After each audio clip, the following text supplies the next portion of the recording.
yesterday Christmas, and now we're filming a January wrap-up and a February TBR.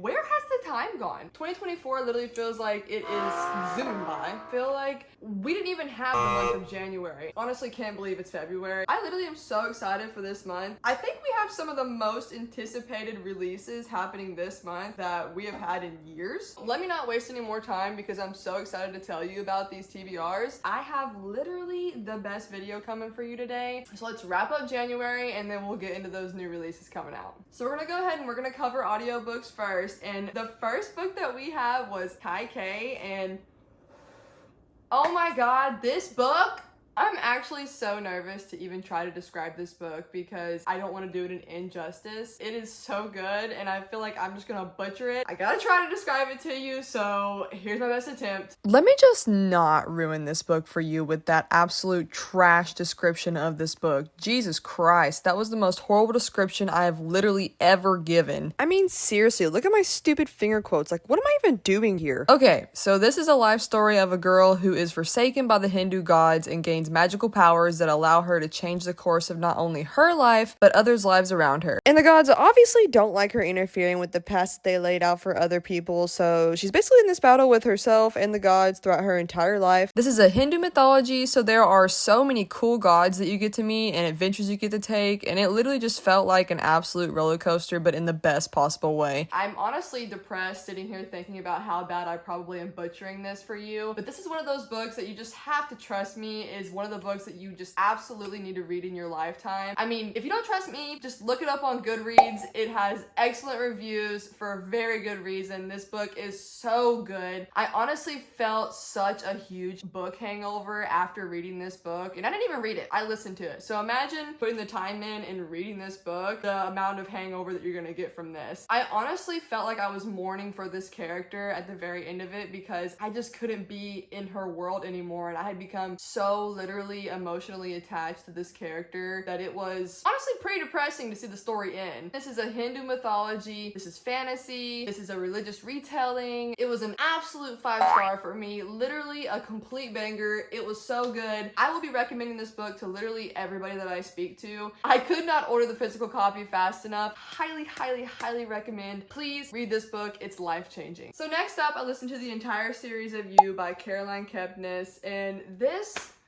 oh my god, this series, it put me in a chokehold. So if you don't know what You is and you haven't seen the show on Netflix, we are literally just along for the ride inside the mind of sociopath Joe Goldberg. And the best way for me to describe Joe is that he is a hopeless romantic, narcissist, extremely toxic and self-destructive, and he stalks and works his way into any woman's life that he finds desirable. And sure enough, one way or another, these women and the people around him end up having to be murdered. Now, before I got into reading, my huge thing was like, I just absolutely love true crime podcasts. It was just my thing that I did in my spare time. Bailey Sarian, oh my god, I love her. Shout out to Bailey Sarian. If you watch her channel, comment down below and let me know because we can bond over her. She is amazing. I absolutely love her. The reason that I find true crime podcasts so interesting is because I just find it so fascinating to deep dive into the reason why crazy people do the things that they do and like how their mind works. For some reason, it's just so interesting to me. So as you can imagine, I absolutely deep dived into these books. I have to confess, I did watch the show before I read these books. To be fair, I didn't even know these books existed. I thought this was just a banger that Netflix came up with on its own. And whenever I watched this show the first time, I was absolutely hooked and obsessed with Joe. He is so interesting and like fulfills my serial killer interest. Now don't get me wrong, I don't romanticize serial killers. I just find his character is so extremely interesting, like the way his mind works, the way he stalks and pursues people. It honestly made me become a little bit more aware of my surroundings. Like whenever I'm in public, I'm like, truly anybody here could be an actual murderer. I'm pretty sure I saw a statistic a while back that said you'll run into like 2 or 3 like actual serial killers in your lifetime, which is pretty scary. So I have to admit that after reading these books and comparing it to the show, I honestly like the show better. The first season and the first book were literally like spot on. It was like I was rewatching the show. But after season 1, the books pretty much take a completely different turn than to what the show was doing. And honestly, looking back, it was just more of an interesting way to tell the story. Like, I didn't hate the books at all. Like, it was still very interesting. Probably read any of these books that she releases with Joe in them. I just love the way that they took the show, and I just feel like that was a better direction to take the storyline. Regardless, still obsessed. The series as a whole, if I had to grade it as an overall, I would say it was a solid 3.5. So the next book that we listened to is actually an autobiography. It is Behind the Wand by Tom Felton. I did pick this up last year. I think it was around October, but I picked this book up and I read it for a little bit and I got a few chapters in, and for some reason I just DNF'd it. So I went ahead and I started listening to it, and it's actually narrated by Tom Felton himself, so I do feel like that did make it better. I picked this book up initially because I'm completely obsessed with Draco. Like, Drake talk, if you know, you know. Literally my Kindle is Twilight and Draco. Like, you know what? Hold on. Let me go get my Kindle and show you.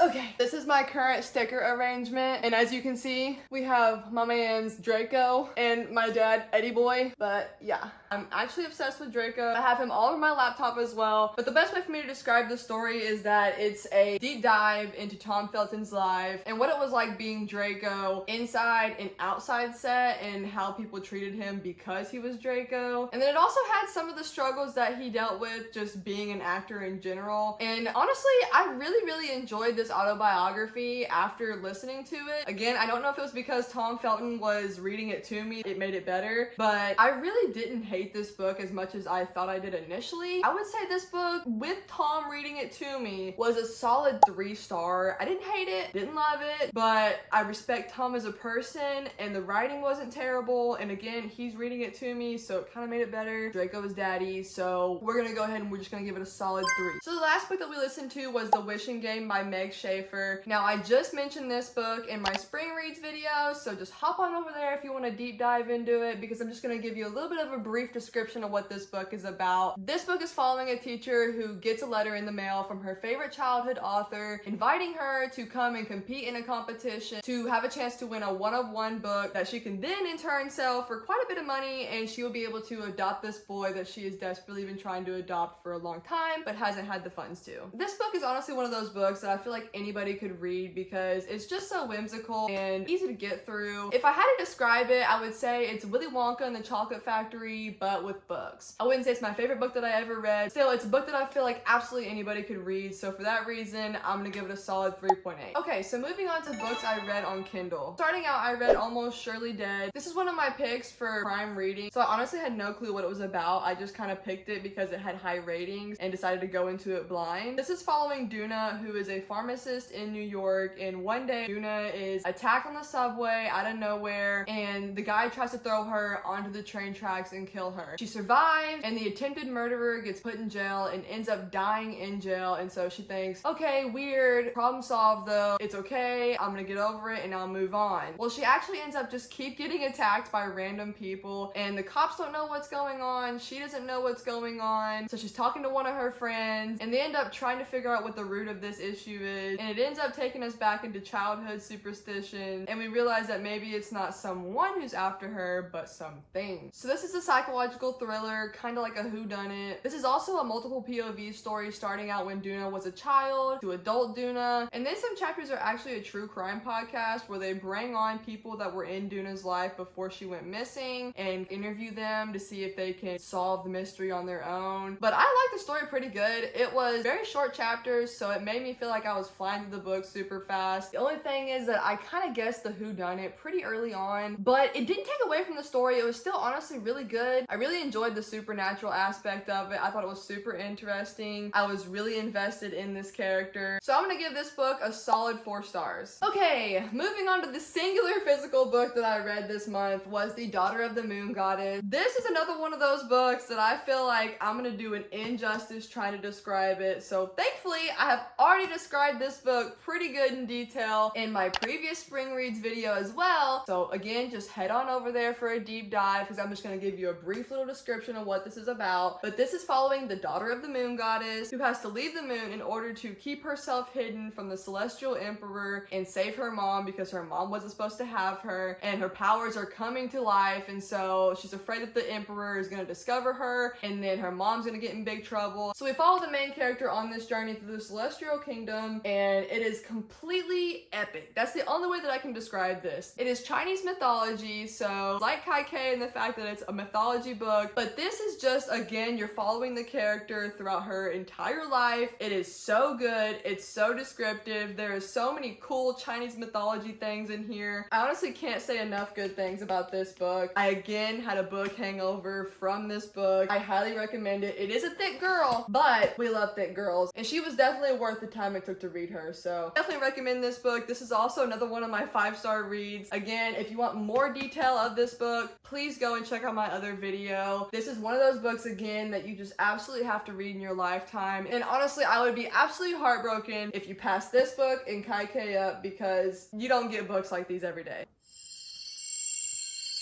Let's get into this physical TBR because, oh, they're supposed to be so good. This is literally the TBR of dreams. So we have a total of 9 books on this month's TBR. I don't have physicals for 2 of them yet because they have yet to be released. No, I don't have physical for 3 of them yet because they have yet to be released, but I have pre-ordered them and I will be reading them as soon as they come out. So not to fear, it will definitely be in this month's wrap up. So get excited for that. So February's TBR is completely physical books besides the 3 that have yet to get here. So I'll probably be reading those on Kindle because I'm not finna wait for the pre-order books to get to my house in order to start them, but I will have the physicals whenever I do my wrap up. So the first book that we have is The Fury. Now I am very excited about this book because this is by the same author that wrote The Silent Patient, which I actually have yet to read because I'm saving this for October's spooky reads, but I don't live underneath a rock, so I know exactly what that book is. I actually literally have it on my shelf over there, but everybody and their dog loves The Silent Patient, so it absolutely makes sense that this book was so highly anticipated. From what I gathered, this is about a group of friends that go to this island on Greece and somebody ends up getting murdered. And this is told from the point of view of the friend of the owner of the island. And it's apparently a classic whodunit situation. But I was looking on the back right here and I saw the praise for this book. And I saw Lucy Fowley and Riley Sager and Holly Jackson all wrote good things about this book. So say less because I love every single one of those authors. My man Riley Sager said, glamorous, sinister. Reads like Agatha, Christine, and Patricia Highsmith took a Greek vacation together, decided to write a book while there. It's twisty, twisted entertainment. So I'm really excited for this book and I cannot wait to read it. Now the next book that we have is The Serpent of the Wings of Night. This is not a brand new release, but I believe that the second book in this series just came out in 2023, and so that's possibly why I have been seeing this everywhere, but I have been seeing this around for quite some time and everybody was raving about it. So I decided to give it a chance because I heard that this year the 3rd book in this series would be released. They don't have a date yet, but it's being teased, so I'm extremely excited. So far, all I've really heard about this is that apparently it's enemies to lovers, which we all know is the best trope. My favorite trope. I literally go off on a tangent in last video, so go check that out because I give you some great enemies to lovers recommendations. This book follows our main character. I believe her name is Aura. As a kid, she was taken from her parents by the Nightborn Vampire King, and he raises her as his own, and she ends up having to compete in this super brutal tournament. And in this tournament, she is forced to make an alliance with one of her kingdom's enemy vampires, and then apparently finds herself drawn to him. So I'm pretty excited. That sounds like right up my alley. It's kind of giving vampire Hunger Games vibes with the enemies to lovers of Powerless. I'm really excited because apparently in this tournament, I believe only one person can come out alive. So it's going to be interesting to see how they do that enemies to lovers deal whenever only one person can survive. Kind of like a Peter Millark and Katniss Everdeen vibe. Regardless, this book is absolutely beautiful. So if I end up hating it, at least it's going to look good on the shelf. But with all the hype surrounding it, I'm pretty sure that it's going to be good. So the next 2 books that we have is Lightlark and Nightbane, which is the 1st and 2nd book in the Lightlark series. But apparently this is another enemies to lovers. 2024, I guess, is just the enemies to lovers era, which again, I'm not mad at, my favorite trope in the universe. This is also one of those ones that I have seen absolutely everywhere, but this is following our main character. I believe her name is pronounced Isla, who is the ruler of one of these 6 realms, and she's competing in a competition that takes place on this mysterious island that pops up every 100 years. And apparently whoever wins this competition will set their realm free of the curses that have been laid upon it. And each kingdom has like a different curse that they got going on, and so it's super high stakes. But I believe everybody's out to kill each other because apparently I believe one of the rulers has to die in order for this challenge to be complete. So that's just a little bit of what I've gathered. I'm super hyped about this, and I mean, this book is also beautiful and the map is gorgeous. I actually follow this author on Instagram and she's super cute and adorable, so I'm extremely excited to read these books and I have such high expectations. Now these next 3 books I don't have yet because they will be released during the month of February, but I am extremely excited about them. They are all extremely highly anticipated. So the first book that we have is going to be Crescent City 3. I'm so excited about this book. Now, this is the 3rd book in the series, and I don't want to spoil anything about this series, so I don't want to dig too much into what it's about, but I did previously in my Enemies to Lovers video mention this series, so go check that out because I do give a little bit more of a descriptive synopsis of this series in that video. But basically, this is following main character Bryce that has been thrown into a different world, and she is trying to find her way back to her world. So if you did watch my previous video, you will know that I am absolutely obsessed with this universe. I am obsessed with ACOTAR. I am obsessed with Crescent City. And this book is apparently going to be a game changer for both of those worlds. So to say I'm hyped up about it is an understatement. I actually lied. This book is coming out on the 31st, not the 1st of February. So technically it's a January release, but I will be reading it in February. So we're going to go ahead and classify it as a February release. So the next book that's going to be released this month, I'm really excited about. It's going to be Ali Hazelwood's first fantasy debut, which if you know Ali Hazelwood, she is an excellent STEM romance author, but again, that's basically all she writes is STEM romances. Definitely nothing fantasy. So I'm gonna be extremely interested to see how she does on this because most of her characters are really quirky and this is supposed to be more of a high stakes fantasy. So from what I've heard so far, this is following a vampire queen who has to get married to the alpha of a werewolf pack in order to merge their kingdoms and form an alliance because werewolves and vampires are like age-old enemies. And so this is supposed to be another enemies to lovers. This is going to be a forced proximity, which is definitely going to be adding to that enemies to lovers. And not to mention, this is giving mad Twilight vibes, which, as we discussed, Twilight is close to my heart. So we're down to our final unreleased book, and this is the 3rd book in the Magnolia Park series, Into the Dark by Jessa Hastings. Now, if you don't know what this is following the romance between Magnolia Parks and BJ, and it's basically just telling their super toxic love story, but there are other books that follow Daisy Hates and Christian Hemmings. So technically, as a whole, this will be the 5th book in the series, but if you're counting it as just the Magnolia Parks universe, this is going to be the 3rd book. And again, unless you have been living under a rock, I'm sure you've heard about this series. This is literally just an extremely toxic romance between 2 extremely wealthy British socialites. And everybody's been going crazy about these books because they are being claimed as the most toxic romance that there is. And I have to say, they're definitely probably the most toxic, if not one of the most toxic romances out there. Now, if you like Gossip Girl, then you'll like these books. This is giving Chuck and Blair vibes. Like, literally, if you like Gossip Girl, no more needs to be said. Just pick the books up. You're gonna love them. They're so good. If you are anything like me, then you are absolutely so excited for these books because I literally cannot get enough of my favorite toxic British socialites. This book is set to come out on February 14th, which literally couldn't be more perfect because I could not think of a better way to spend my Valentine's Day. Also, side note, I just found out that you can in fact order the original covers to these books, which they are absolutely the most beautiful covers to a book that I've ever seen. And I was extremely depressed whenever I found out that they were changing those covers to begin with and they were releasing the ones with the feet on there. But I found out that you can order these on Amazon. So I do have the original cover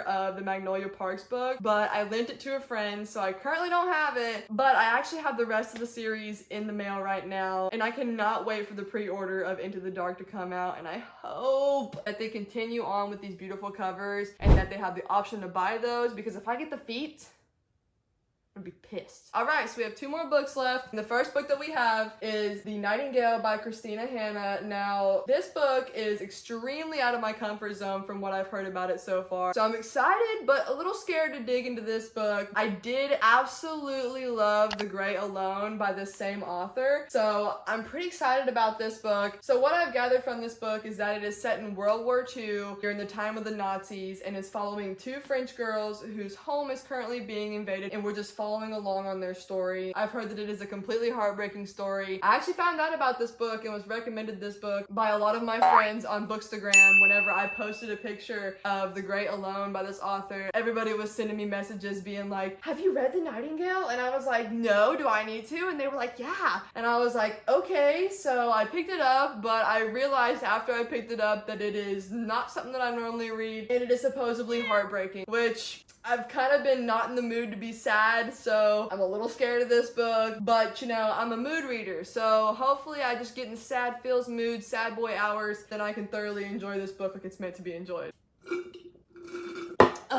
Okay, finally, the last book that we have is The Paris Apartment by Lucy Foley. I actually originally saw this recommended on YouTube by Haley Fam. On her, I believe it was, I read 7 thrillers in 7 days, but I saw her rate this extremely high, and so naturally, I picked it up. But apparently this follows our main character, Jess, whose brother lives in Paris and invites her to come and hang out with him for a little bit. And so she shows up, and whenever she gets there, her brother's nowhere to be found. And so she starts panicking and freaking out, asking the residents, hey, have you seen my brother, yada yada yada. And nobody's really wanting to help her. Everybody's kind of like giving her vibes because she's like a foreigner, an outsider. Honestly, if you've read Lock Every Door by Riley Sager, just from the description, it's kind of giving me that same vibe, which I absolutely loved that book. So I'm pretty excited about this book because Lucy and Riley are pretty respected in the same nature. So yeah, I'm pretty excited about this book. From all I've heard about it, it's gonna be amazing. So we'll see how it goes.